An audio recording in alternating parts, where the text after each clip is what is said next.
Hello, it's Friday, it's 4 o'clock, and I'm see-through, a little bit. Actually, if I move that way, am I see-through now? That's good, isn't it? Hello, how are you? I hope you've had a good week. We've had a fantastically busy week this week. Shout out to my son. He's 20 today. Round of applause. Hey. It's amazing he's got to that age. And I'm a terrible father because really I should be bunking off today, but I know business comes first. Doesn't it, guys? Yep. Excellent. Massive response from this team here. I love it. We've had a good week. We've been out and about. You've been doing some good filming, haven't you, Pri? Yay. Yay. Alex has been shooting some good sort of WAP stuff, so that's been good. And then Robert, I don't know what Robert's been doing. Has he done anything? Not really, not much. Yeah, exactly. I agree with you, Alex. That's exactly what he's been doing. Anyway, right. So what we've got for you today is a packed show. Obviously, a lot of stuff which Pri will bring up a bit later on Energy Life Future, which was fantastic. Thank you so much for coming. If you came along last week, we had around about 180, 200 big major energy users there. We had lots of great content. We had a fantastic opening chat from Bas Lonsdorp, the man who wants to take us to Mars. And we had lots of really interesting comments on the way that energy will be going. You'll see all of that on the website right now. So if you go onto our website, have a look at some of the content. If you were there, we've written lots of great stories this week, so have a read of that. Right, moving on. Let's start with our story of the week, and it is this. It is all about the city. So this is really quite big news, I think. The City of London has said it will have 100% renewable energy. Okay, for its needs. So what is the City of London? It's called used to be called the Corporation of London. It's now called the City of London Corporation or something like that. Anyway, the square mile, which is the area of the city that people kind of know where all the banks are. So Bank itself, you know, the areas around Moorgate, where all the big city institutions are. That is run by the Corporation of London. And what they've said is from October, they will now just try and go for 100% renewable energy, green energy. So they already own places that you may not think it would be owned, but if you know London, there's an area just on the outskirts called Epping Forest, and that's a huge bit of one of the oldest sort of forests in the country. It's actually owned by the Corporation of London, and they have renewable energy generation sources there. They also have it on Hampstead Heath. So we're looking at things like biomass, we're looking at solar, we're looking at wind, we're looking at loads of different things. Excuse me. What they want to do is they say that they want to go 100% green from this October and eventually run all of their power, their ancillary power that they use for the city, on zero carbon. This, I think, is brilliant news. It's brilliant news because you're seeing the two things I think should always come together. Finance and energy should come together. And if you have the financial sector, the home of where we trade all our energy, saying, actually, guys, we should be going to green and sustainable power, that is a really good signal for all businesses out there. And of course, you know, we are in this transition, and the more you have big names doing it, the better it is. So good on the Corporation of London for that. Following on for that, also a business story with a financial implication is a battery storage story which we ran, which is this one. Now, you've seen this whole thing for the last probably year and a half, the idea about how do you utilize renewable power? And the biggest criticism is, what do you do when the wind doesn't blow or the sun doesn't shine? You know, how do you get your energy? Well, the obvious answer is when it does blow and it is shining, you store the energy. How do you store it? Batteries. That's the way we're trying to get. So if you can combine renewable generation with battery storage, there you've got your answer. The problem is, obviously, it's expensive, you know, getting the kit, etc. So one idea that's come up is two companies come together, Thrive Renewables and Aura Power, and they've said two major energy users, so people spending about $500,000 above, don't worry about battery storage, we'll do it for you. We will do it for free. So very much like a power purchase agreement, what they want to do is they want to install the batteries so you can have a source of storing your energy that you generate renewably. And what they will do is say, we'll put it all in, you don't have to do anything, we'll give you a percentage of that for your energy to be used, and we'll keep, I think they're going to keep about 80% of it. They believe that if you put in, say, a 2 megawatt battery, they estimate that within sort of 15 years, they get savings of £1 million. So their idea is that we will take the money that we save you. So for you as the customer, no upfront cost. And what we're saying is we're so confident that the batteries will save you money that we'll take that as the revenue.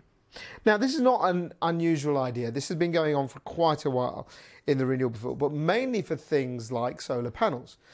So you may remember, was it last year, you did the floating solar? Was it maybe the year before? I can't remember. It was the year before. So Thames Water had this huge installation of solar panels, and went along to film it. And the idea there was a company called Lightsource got involved and said, same thing, we'll build it all for you. So this is basically a power purchase agreement, but for batteries. And I think this is interesting because of that whole issue. You want to go green, you need to store energy, but the upfront costs of this battery technology is almost sometimes higher than the costs of actually putting in the solar or wind or whatever you're doing. So if a company like this is saying, or these two companies are saying, don't worry about the costs, it could be a real incentive to do it. Again, an interesting way that the market is developing as we start to transition away from our direct energy to a more distributed form. And finally in this section, a story I think that is vitally important.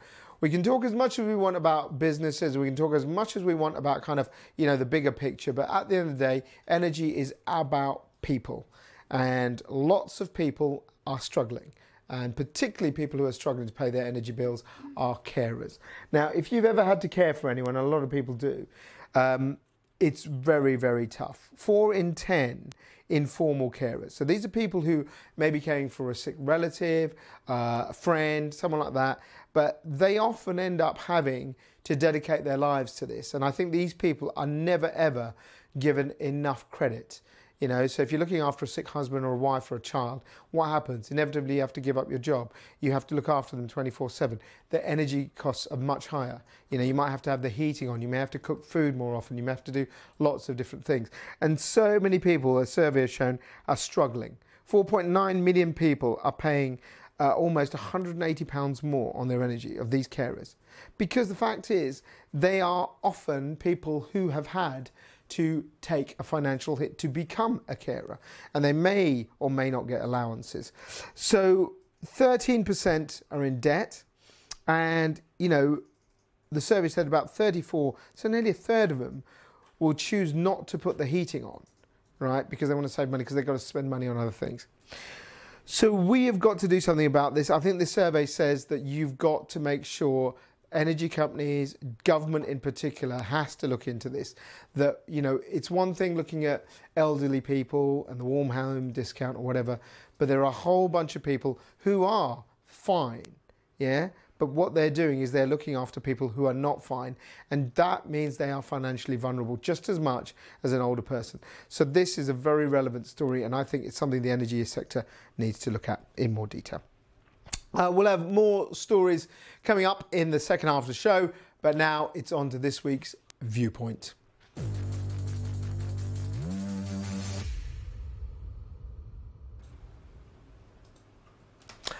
Now, if you've been watching over the nearly a year we've been doing this, I've never been a great fan of Ofgem. It's probably putting it mildly, but I have to say good on them for what this next story is about. So Ofgem is finally going to kick ass. Yes, it's basically said it's going to make it more difficult for new players to come into the energy supply market. Why does it come? They're going to review the supply licence conditions, and this has come after more and more cases of poor customer service. I mean, shocking customer service. Recently, a small supplier called Irisa, I think it's called, got banned from getting new customers because of its poor customer service. 2 other small ones have had fines in the last couple of years. And I think some of this is to do with this government pressure that was put on, and it's a good thing, to get more competition. So back in 2014, there were only 27 suppliers, energy suppliers, right? Now there are 66. But what's happened, although you've had a benefit of competition, perhaps some, and Ofgem admits this, some of the people who've been let into the sector have had lower levels of entry than you probably would have had you know, a decade ago. And so you've had companies that have come in, probably don't have a background in it, certainly perhaps don't have the ability to understand the complexities of it, and may well be not learning enough about the sector. So the first thing that generally suffers when you have that combination is customer service.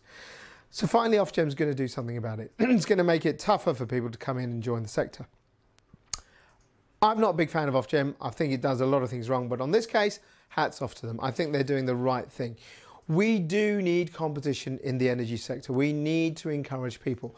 But at the end of the day, you have to protect the consumer, and the consumer has the biggest issue nearly always. You know, the big issues with all the big six in the past, and now you can see it with the small suppliers. It doesn't matter who you are, customer service. And customer service is as simple as answering a phone correctly or just responding to someone, to the big issues of kind of wrong billing, back billing, tough sort of consumer kind of, I don't know, what do you call them, tactics that can seem slightly underhand, not really looking at where the customer is. If we're going to encourage more people to come into the energy supply business, they must adhere to a standard that is right for all of us. And whatever you say about the big six, they've been doing it for many years and they do have the processes there. No reason that the smaller players should get away with it. And so this is a very good thing. I'm not against small competition, but I've had my issues about the amount of supply companies coming in. I've had my issues about the qualities and the knowledge of the people that have come in. And I think more vetting by Ofgem is right. There is no point saying, oh, you can buy your energy off this company and they're £200-300 cheaper, but actually you find that their customer service is absolutely crap. Yeah? Or the fact that they've done things unscrupulously, or you don't have comeback, or there's no way of you getting in touch with them. These things matter as we enter a world where we're going to have things like blockchain, we're going to have much more decentralization. You and I, when we're buying our energy, must know that we have a right of reply, we have a right of recompense, we have a right of making sure that we have our complaints heard. And I don't think enough of that has been done. So, good on Ofgem for doing this. I think this is the right step. If it weeds out that number and we have less choice, good, because you'll have less choice, but the choice will be better. What's your view on that? Let me know. Email us, get in touch using the hashtags. You know all the score. Now it's on to the Hack Hutch.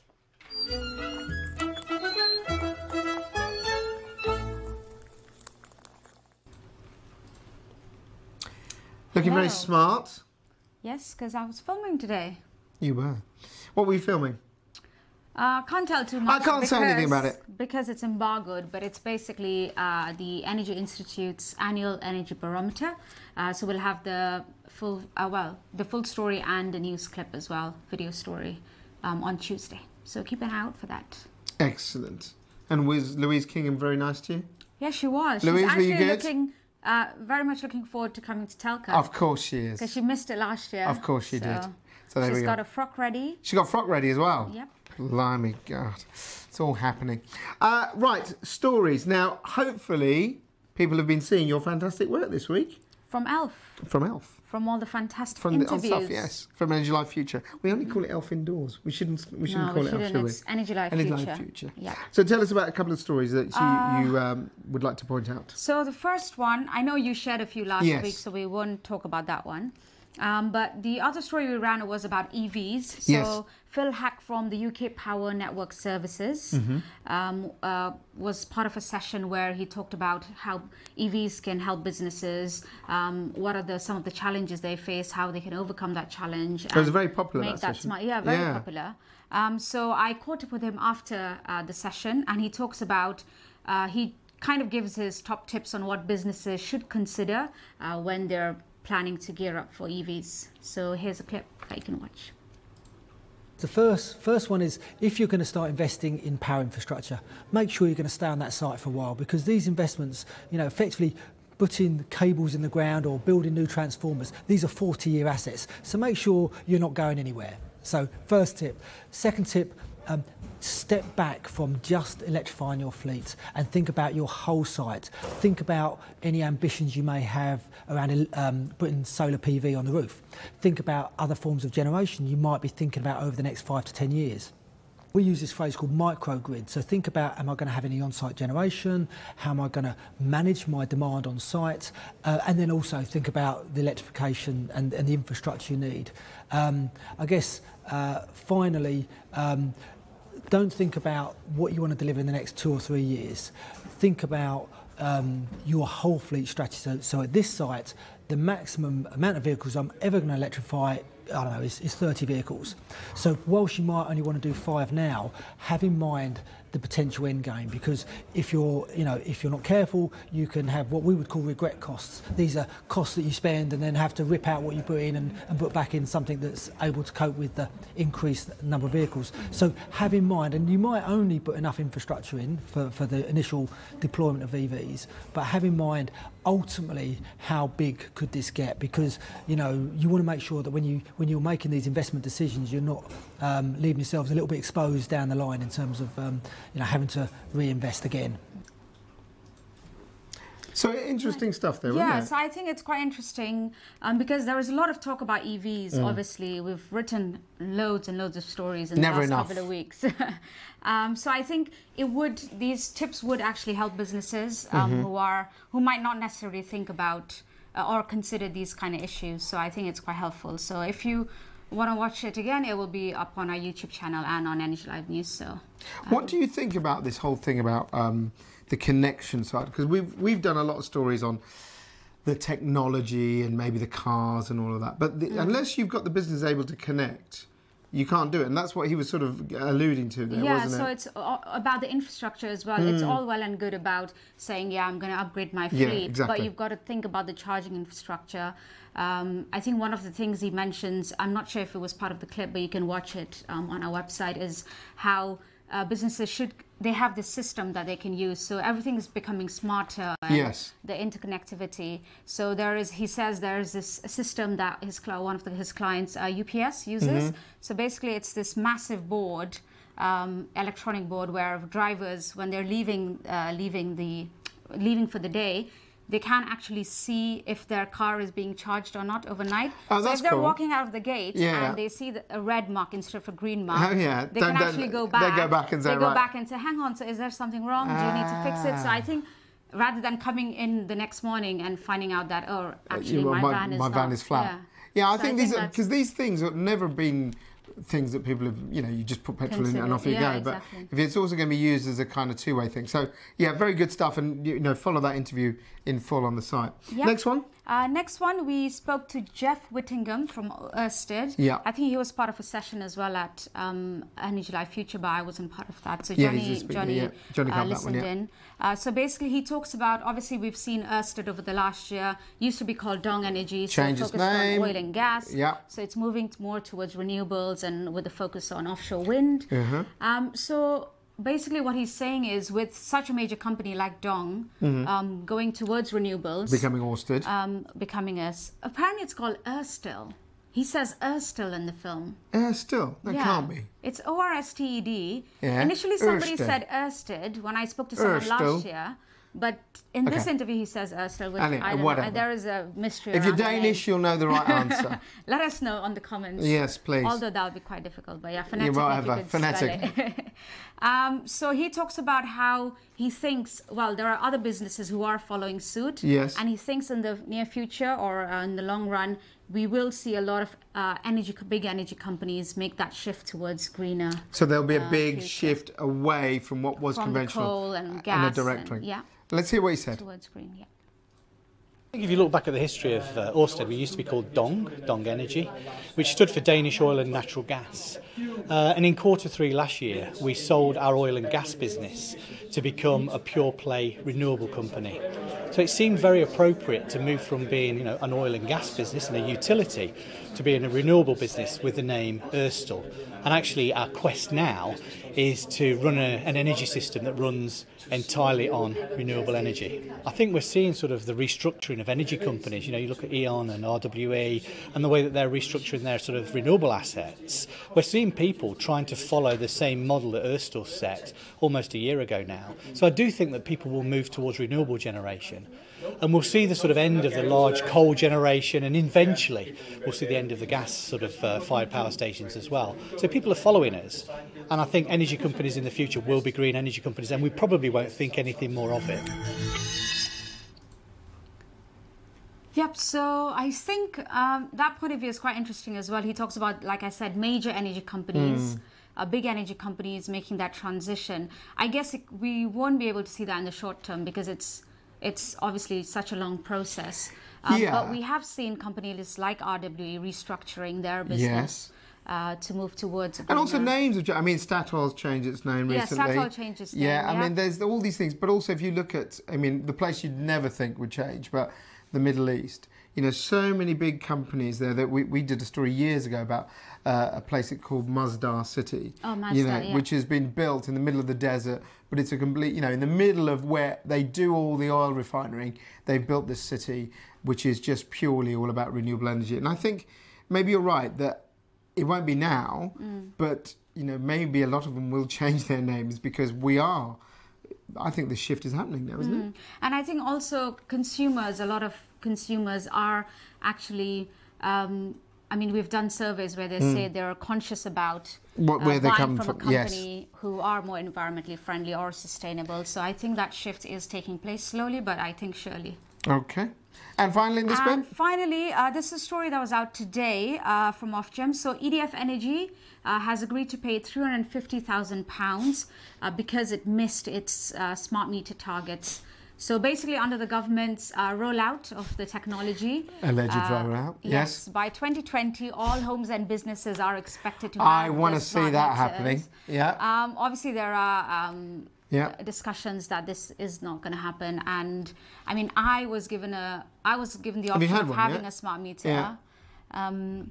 The guy rang me. I said I'm not interested because I'm going to switch suppliers over the next month because I think I'm paying too much, and I've been asked to switch. So the issue is if with my current supplier, I get the smart meter. If I was to switch to a different supplier, that smart meter might not work, or is more likely not to work. Yeah. So there's no point of getting a smart meter. Well, I had the other wing, which is they came around and said, we'd like to give you, and I said, all right, fine, I'll have it. And they said, sorry, we're run out. Oh. We haven't got any people to fit them. So, but why you could say this is a bit unfair on EDF being fined because they're all having problems like this.